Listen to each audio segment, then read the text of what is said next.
Okay, so for our next step, what we're gonna do is we're gonna work on some wake crossing. Now I know you're ready to get into jumping the wake. That's what everybody really wants to go into, is they wanna get into the air. But let's just take our time and learn how to cross the wake first, because this is really gonna pay off. Now, if you guys watching at home wanna skip to jump the wake, go ahead, but you're gonna miss some important things that are really gonna help make sense of everything that's going to be happening after jumping the wake.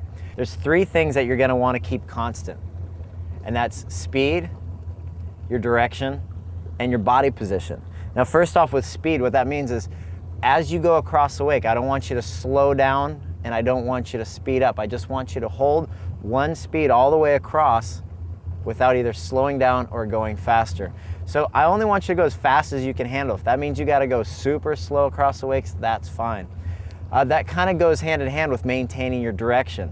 So as you're going across, don't pause in the middle, point the board of the boat, and then get going again. I want you to keep going all the way across the wakes. The other thing is really concentrate on keeping your body position still. This is almost the #1 thing I want you to think about, because this is what's going to help making the wake jump happen for you.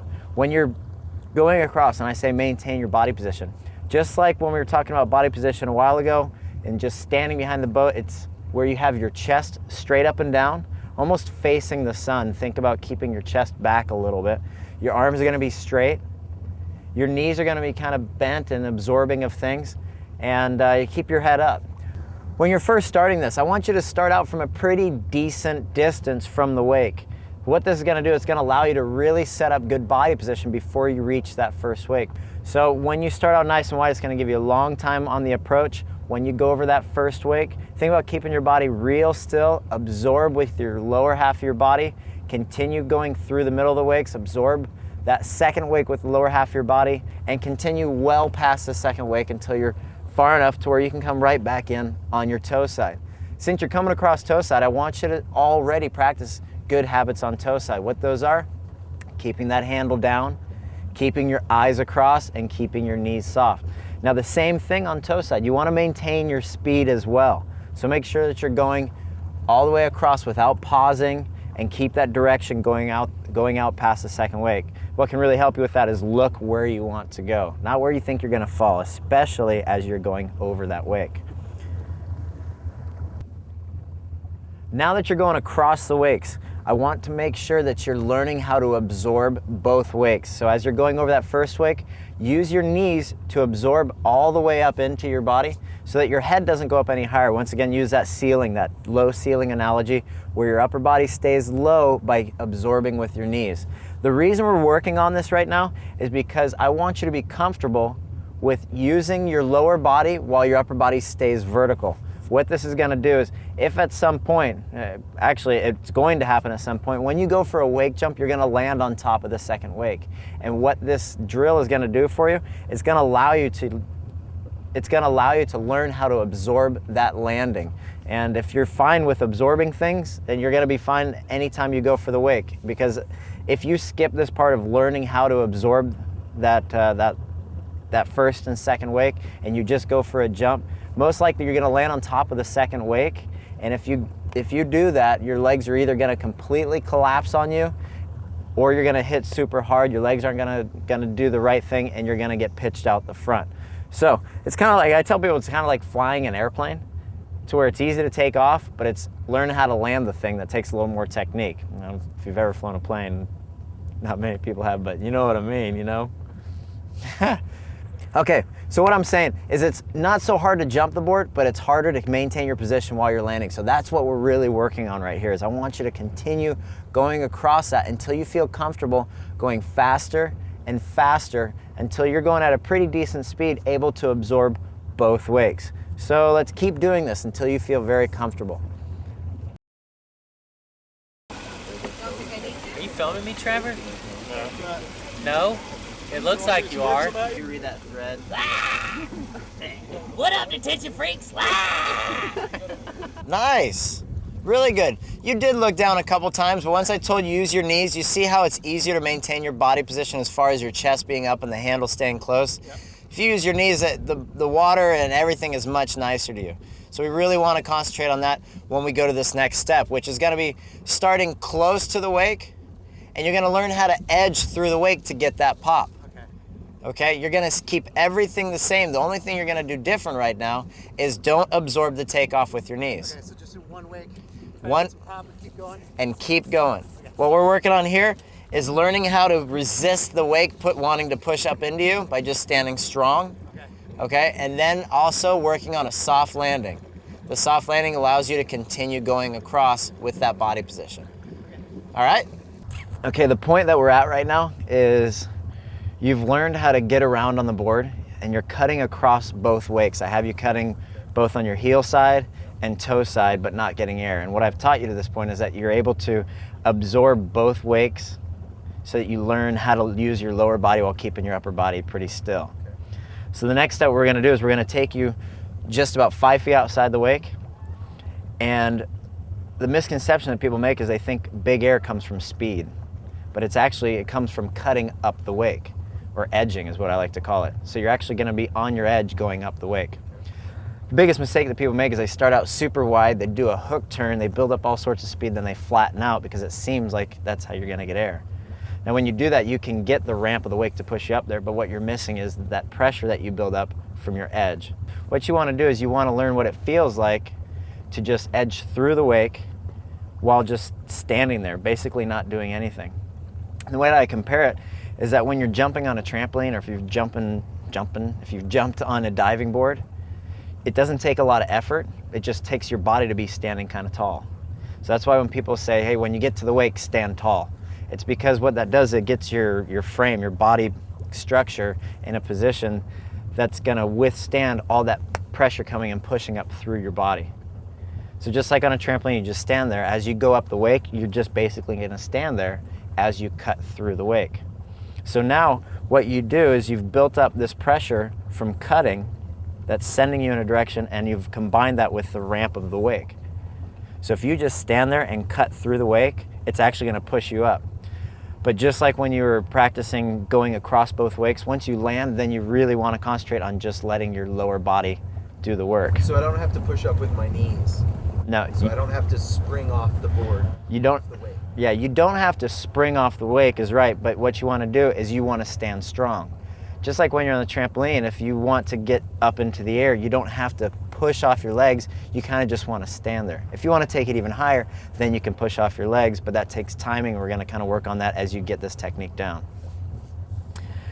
So once you feel what it feels like to get that edge through the wake, and you can land and continue going across the second wake by absorbing that second wake like you did up to this point, then we're going to start bringing your approach farther and farther out, so that you can start to begin getting a little bit faster and a little bit faster. At first, when you start to do this, I'm gonna keep your rope pretty long, like 70 feet. Because most people, what they do is they think, well, if I wanna get across wake to wake, I'm gonna make my rope shorter, because then it's not as far to go across. But what it does when you're on a longer rope, it allows you to jump, land inside the wakes, have plenty of time to collect yourself, and then go over the second wake. Travis always says to people, he says, you want to have an edge that you can either maintain to slightly increase. Your hardest edge needs to be at the wake. So if you've started edging really hard, really far outside, you're just wasting energy. You're just getting on this hard edge and you don't really need to. So you just want to make sure you're doing what we call a progressive edge, where you're starting to get on a very easy edge that you're continually increasing until your hardest edge is at the wake. So continue doing this. You're going to take your approach pretty much as far as you can take it out there, but make sure that you're saving that hard edge for right at the wake. Now, since you're coming across the wake toe side, you're gonna practice that toe side pop as you're coming across. Toe side's that awkward side, you know, where you got the handle down low on your front hip. And as you're going up toe side, it's really important to maintain your direction. Once you hit that pop at the wake, you're gonna feel a lot of pressure come from that back arm, because that's where all the pull is coming from, is in your back arm. So what people do is they feel that pop and they let go with their front hand, because it feels like it's gonna pull them out the front. But actually what that's doing is gonna pull you into the air. And if you just hang on and continue going across the wakes, you're gonna see it works out a lot better than letting go with your back hand. Then if you let go with your back hand, it's gonna just point you straight right behind the boat rather than going across the wakes. So I can't stress enough, going across toe side is super important to maintain your direction. You really wanna maintain your direction and your speed. So just stand strong at the wake, both heel side and toe side. To get air, it's about edging and just standing tall. Should I land straight in a straight line from where I took off? Yeah, that's a good point. You want to land in the same direction that as you left the wake. If you change that direction, you're going to slip out or you're going to go out the front. No matter how high, how much air I get, I want to land in the same direction. Yeah, no matter if you're going small or big, you want to be on that same direction as you left the wake. That's a good point. Good student. Is there, because of the rope and the line, is there it's not a straight line from wake to wake when I get air. Is it more of, and as I go from out here to out here, it's more of a curved line, right? Yeah, what I do a lot of times, I grab the rope and I'll show people, because getting into the wake, it's a very progressive edge, so it's not a point A to point B kind of thing. So if you've got where you're starting outside, let's say we're starting over on this side of the boat, and when you're going from here to here at the wake, it's not a straight line like that.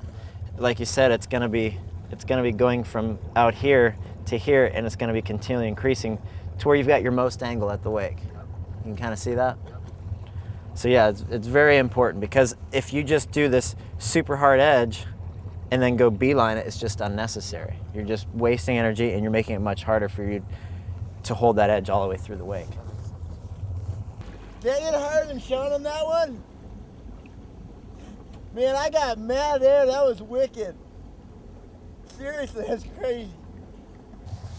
Okay, so at this point, you're starting with your short approach, taking that edge through the wake, landing close to, if not on top of the second wake, absorbing it and continue across, both heel side and toe side. Toe side, you might take a little bit more time because it's a bit more awkward going, but you really want to concentrate on holding your edge and landing softly. Once you get comfortable with that, you can start bringing your approach out further and further. Don't go for the whole thing. Don't just hope that you can roll the dice and get across. You want to really be comfortable with this to where you know you're going to make it. I always tell people, I only want you to go as fast as you know you can make.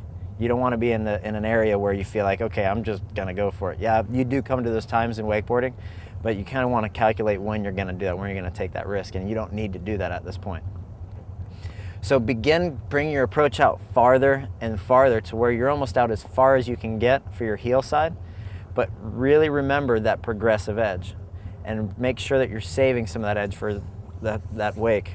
I want to ask you a question about Yes. that. When I land, how does the progressive edge work? Do I land on the most progressive edge then as well, and then decrease as I go out?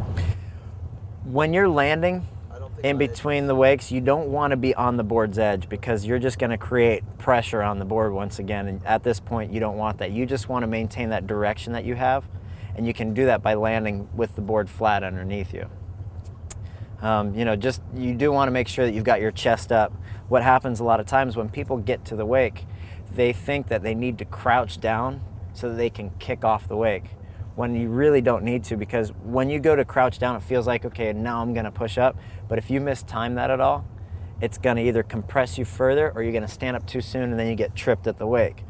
So when you're standing tall, it's just all about good body position. We've gone over at this point, keeping your chest up, keeping your arms straight and your knees kind of slightly bent. And when you land, your upper body and everything all the way down to your hips really shouldn't be moving.